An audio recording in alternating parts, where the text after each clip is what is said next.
Who's our hero? If we had a hero in terms of taking care of other people, who would that be? Forget about the state for a minute. Who a person, individuals.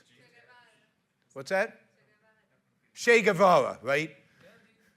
Who literally shot people in the head, right? Who literally executed people. But let's say somebody a little nicer. Who? Gandhi. Mandela. Or my favorite is Mother Teresa. Mother Teresa, she's, again, good Catholic, so I figured it's good for in Portugal to use that example. Right, Mother Teresa helped people. She helped people avoid death. She didn't care too much that they rise from poverty, because she believed in the meek shall inherit the earth, and poverty is a sign of virtue. But she helped people avoid death. Thousands of people. Bill Gates helped billions of people. Mother Teresa helped thousands of people. Who's the saint? Mother Teresa. Why? Bill Gates helped more people.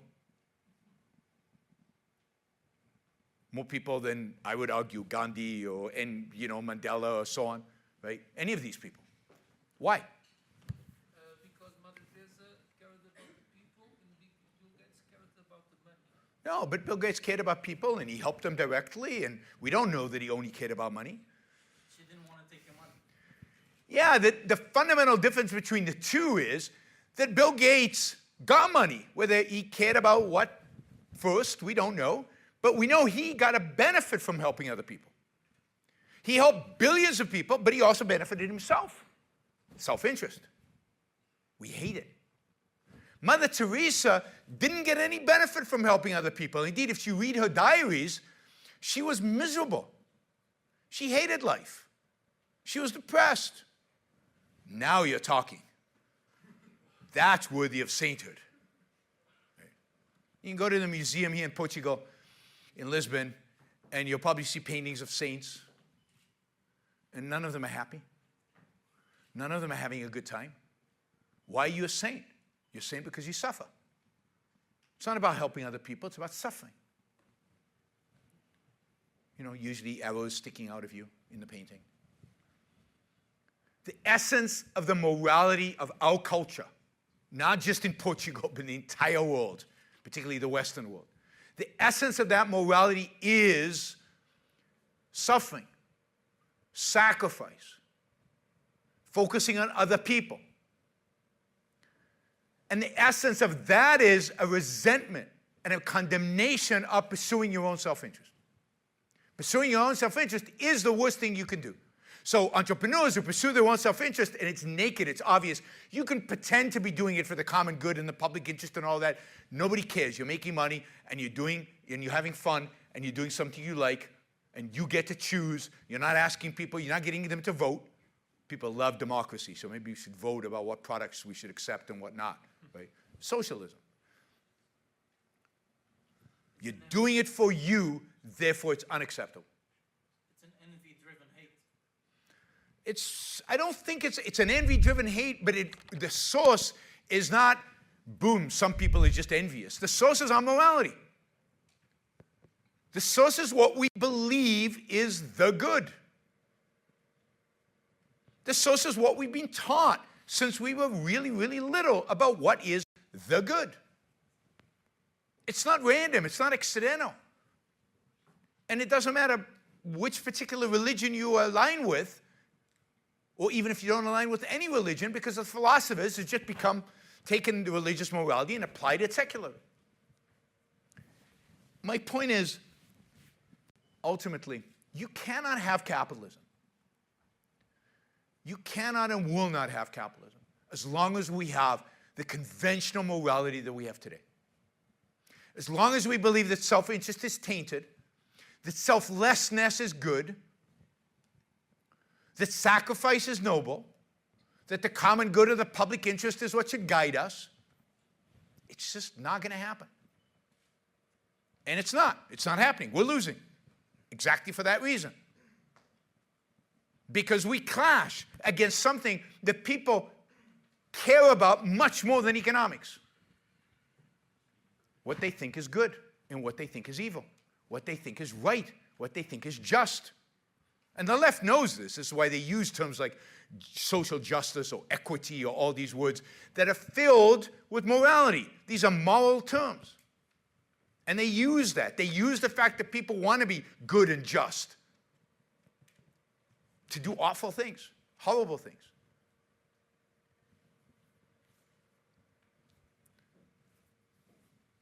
So it's time we challenge them.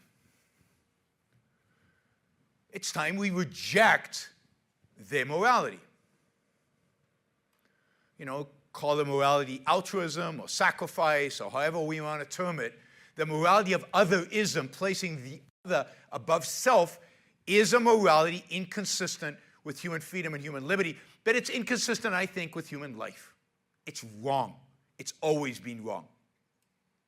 And it's only when humanity woke up a little bit, when thinkers woke up a little bit and discovered, oh, there's an individual and maybe his happiness matters, and maybe what we really need is the pursuit of individual happiness that matters. It's only then that we got the kind of progress that we've got over the last 200 years. But that's a kind of a moral code we need to rediscover and we need to become champions of. And this is why I think Ayn Rand is the most important thinker in the liberty movement. Because this is Ayn Rand's contribution.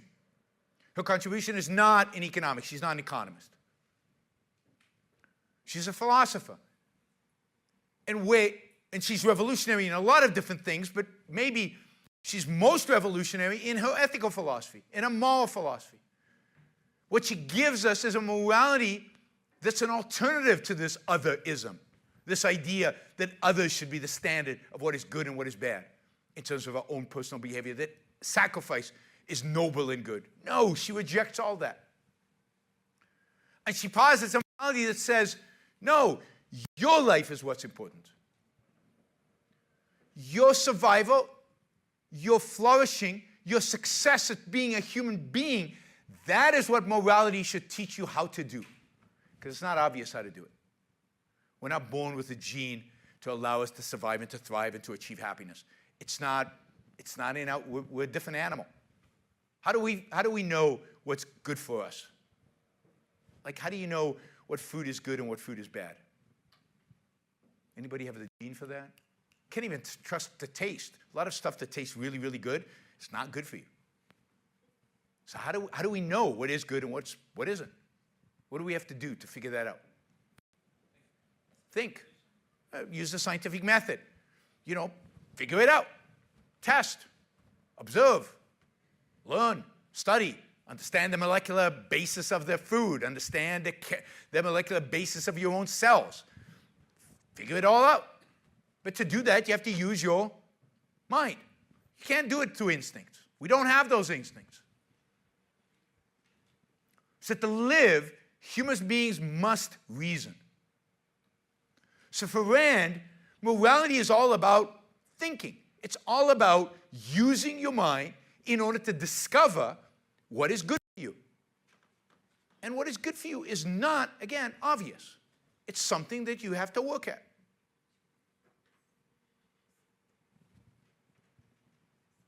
I mean, food is a good example. We don't quite know exactly what good food is good for us and what food is bad for us, right? I mean, if you follow this stuff, as maybe you're too young to follow it, as you get older, you start following this stuff. Every second day, there's a study that says the exact opposite of what they said before, right? Coffee's good, no coffee's bad, no sugar's good, no, something else is bad.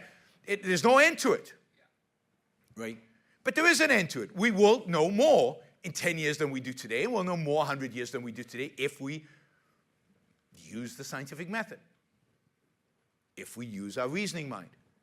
My point is, it's not obvious. It's hard to figure out what's good for you, and that's simply relatively easy. That's in the realm of something material that we can figure out. But what's good for you in terms of your behaviors, in terms of your values, in terms of how you should live your life is not simple. Rand's point is morality should be a tool to teach you how to live for you to be successful, for you to be happy, for you to thrive as a human being. So her ethics is an ethics of egoism. It's an ethics of self-interest, where the fundamental principle of the ethic is use your mind. Now, what are we usually taught about egoism and self-interest? People who are egoistic and self-interested. It's bad, but what does that manifest in? What? Evil, but what does that manifest itself? What is evil? What's that? Yeah, narrow-mindedness. Don't think broad. Negative externalities like what? Yeah, screw over other people. See, that's much better than negative externalities.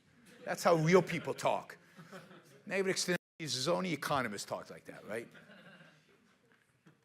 We are taught that being self-interested means lying, cheating, stealing, backstabbing, being an SOB, right? Being a horrible human being to other people, exploiting them. Exploiting them. It turns out, I don't know how much experience you guys have in life, but it turns out none of that is true. That is, being a lying, cheating, stealing SOB does not lead to happiness. You don't believe me? Try it. Just for a day. You don't have to take it too seriously. Just do an experiment, right? We believe in a scientific method. Experiment. Take your best friend or your girlfriend or boyfriend and lie to them for a whole day. See how well that goes for you. It's a disaster. It's stupid. It's true it's not placing the well-being of others before you, but it's not placing your well-being as the primary. Your well-being is not following your emotions. Your well-being is not doing whatever the whim tells you to do. Your well-being is something you need to discover using the only tool you have to discover truth, which is your mind, reason.